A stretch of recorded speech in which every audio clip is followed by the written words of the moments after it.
125 versus 160cc. Imagine that. Mas ramdam ko pa na napakatipid ni PCX 160 compare ko doon sa MIUI 125 ko dati.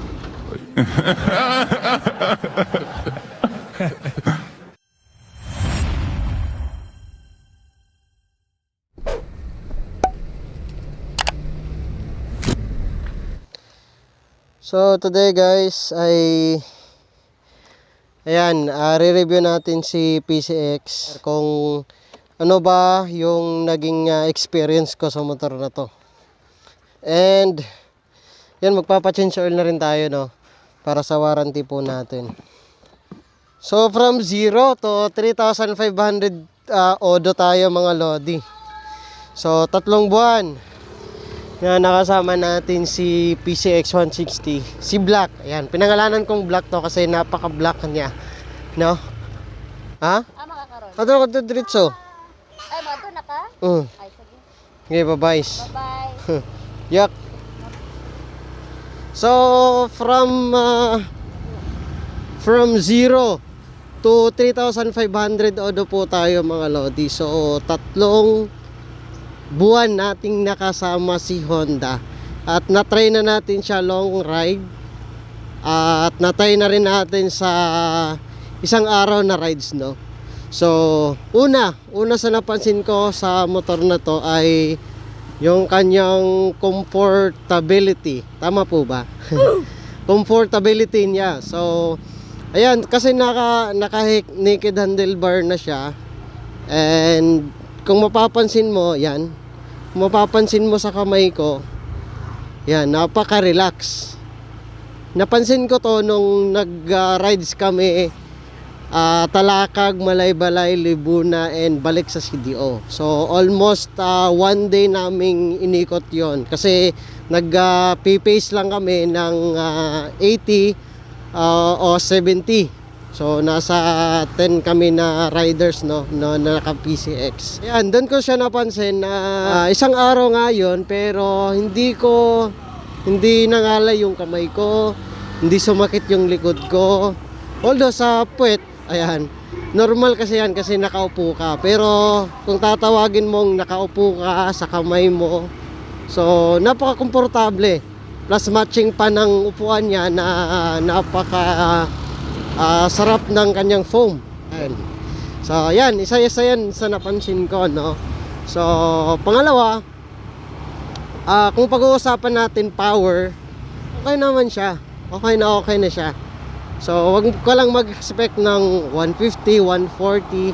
So nagre-range lang talaga siya sa 120, 125, 115. So para sa akin okay na po yan. Ang importante mahalaga. Ang importante mahalaga. Ang importante safety ka. Ayan, safe ka sa mga rides mo. Ayan, walang naging aberya, walang naging problema. Ayan, goods na goods sa akin yung power. At hindi ka naman siguro bibitinin sa 120 na, no. Hindi na, okay na sa akin yan. Okay na sa akin ng 120. So as long as nag-i-enjoy ka sa ginagawa mo. Alright? Kung sulit ba sa gas? Ito yung pinaka big deal natin ngayon. Kasi sa panahon ngayon, napakamahal ng gas, men. Isipin mo kung gaano kamahal yung gas. So ayan, yung dating motor ko kasi ay MIUI 125, no? MIUI 125. At kung ikukumpara ko dito sa PCX na 160, 125 versus 160cc, imagine that. Mas ramdam ko pa na napakatipid ni PCX 160 compare ko doon sa MIUI 125 ko dati. Nga lang, sasabihin natin, oo nga, malakas nga yun kasi Yamaha. Pero isa kasi sa feature ni Honda ay tipid sa gas, which is yun yung pinaka mahalaga sa lahat, men. Lalo na ngayon, 80. Imagine that, 80 yung gas per liter. At kung iisipin mo, ayan, nasa 160cc po tayo. Sa isang litro nito ay umaabot ng 40 km per hour. Ayan. So di ba napakatipid? Ayan, napakasulit na nito, men. Kasi nasa 160 na siya at napakatipid pa ng gas. Yan yung isa yan sa pinakamagandang feature ni Honda, yung tipid sa gas. Ayan. Sa gas, wala tayong naging problema. At sa tangke niya, okay na okay. Kung i-full tank mo siya, umabot siya ng 500 plus. Yan yung full tank sa panahon ngayon yan yung naging full tank ko sa PCX na to. Pero sa full tank mo na yan ay hindi ka na magsisisi kasi 8.1 liter na yan, men. Isipin mo kung gaano karami ang 8.1 liter. So kung long ride yung gusto mo, napakasulit kasi tipid na siya, malaki yung tangke, marami kang gas na baon. So iwas aberya, iwas pangamba na mawawalan ka ng gas. So yan. At ang isa sa napansin ko rin sa motor na to ay yung kanyang handling. Ayan, yung handling niya, cornering. Ayan, sa mga cornering nito ay napaka-relax. Para sa akin, napaka-relax, no? Ayan, napaka-relax sa akin sa cornering na to. Although, hindi ko talaga siya binabangking ng todo kasi takot na takot akong magasgas sa Ansi Black. Kung sa Mio ko dati ay walang takot akong ibabangking yon, pero ito medyo alanganin na ako, no, kasi napakamahal ng mga pyesa niya, yung mga cover niya. So iba talaga yung stock kaysa sa kung order ka ng mga online na yan. So iba talaga yung stock, mas matibay. Malaki siya, malaki yung gulong niya. Medyo may kalakihan nga to sa NMAX, no. So malaki gulong niya, harap at likod. So kung sa cornering, less pangamba. Less pangamba kasi nga po ayun, ano kasi siya, mabigat siya. Ayan, hindi madaling mapalid ng hangin. Depende na sa'yo kung gaano mo ihihiga yung PCX 160 mo. Pero para sa akin, safe lang dapat para walang maging problema, no. So ayan, isa sa mga issue na napansin ko dito, ayan, ay ito po yun. Minsan nahihirapan ako dito pag on, hindi naiikot to. So una, nahihirapan ako kung paano i-on. So ayan, dito ko napansin na itong part na to, ito, kung makikita nyo sa camera, yan yung diferensya. So kailangan mo talaga siyang, pag ipipindot mo yan, kailangan mong ibalik ng maayos. Ayan, itong dalawang to. So ayan, isa yan sa naging issue sa motor na to.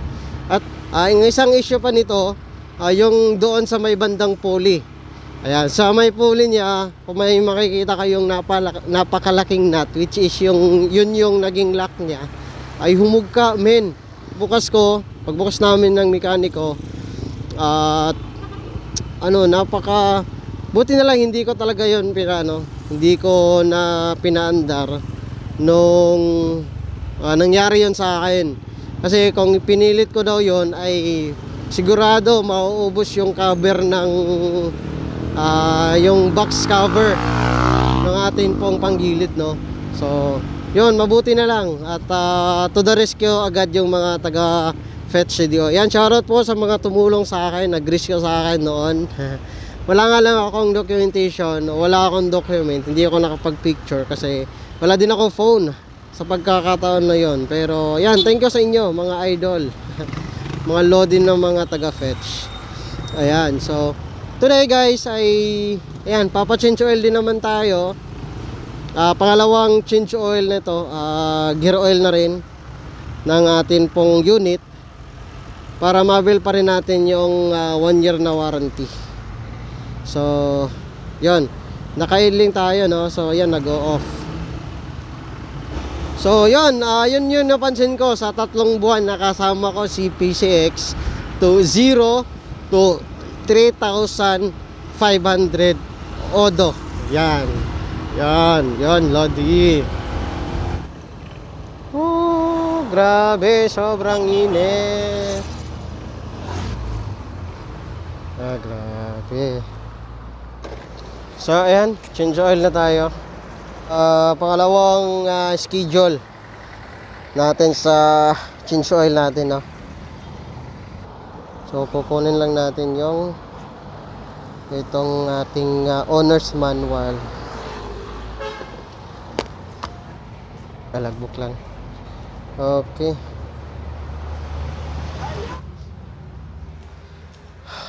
Sobrang init talaga sa labas. Men. A few moments later.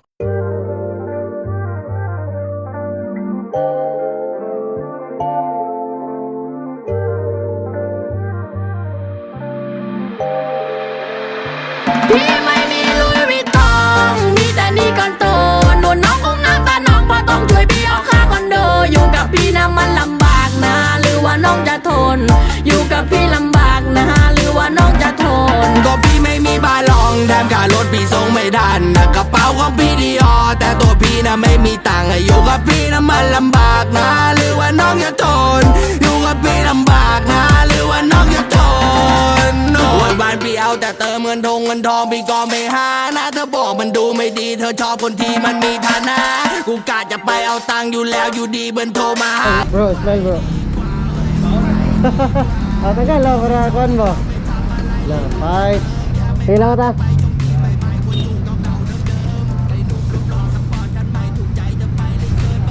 งานต้องกิบต้องลูกต้องพลอยคืนดีอันเดมีเพลินเพลินเพลินเพลินเพลินเพลินเพลิน Uy. So, ayan nga po, dito tayo nagtatapos sa vlog po natin na ito. And thank you for watching mga idol. Shoutout po sa Honda P6 Northern Mindanao. And sa mga bossings natin dyan, yung sa presidente po namin. Ayan, shoutout sa iyo dyan, sir. And ayan, uwi na tayo. And thank you sa inyo guys. Bye-bye. Hanggang sa next video natin. And yo. น้องอย่าทนโน 6 โมงเช้าพระมาพี่ยังไม่ตื่นนั่งชิวกับพี่กายแต่ไม่ได้ดื่มพี่กายก็เบอร์ถึงรักเก่านั่งโศกเศร้าอยู่เมื่อคืนรักเรานี่แสนอาภัพเพียงเพราะว่าเราไม่มีเงินหมื่น 1 10,000 12,000 13,000 14,000 15,000 16,000 17,000เอ้ยลืมไปนี่ว่าต้องคืนตังค์พี่โน่18,000ใครบอกใครเตือนอะไรใครพูดอะไรพี่ก็ไม่ฟังน้องไม่ชอบคนทาเลนแต่เธอบอกชอบคนเต้นละบัมบัมบัมบัมบัมบัมบาลาลัมบัมบัมบัมบัมบัมบาลาบาลัมบัมบัมบัมบัมบัมบาลาบาลัมบัมบัมน้องชอบคนเต้นละบัมลุยวิตตองมีแต่นี่ก่อนโตหนุนน้องคงน้ำตาน้องเพราะต้องช่วยพี่ออกค่าคอนโดอยู่กับพี่นะมันลำบากนะหรือว่าน้องจะทนอยู่กับพี่ลำบากนะหรือว่าน้องจะทน ก็พี่ไม่มีบาลองแถมค่ารถพี่ส่ง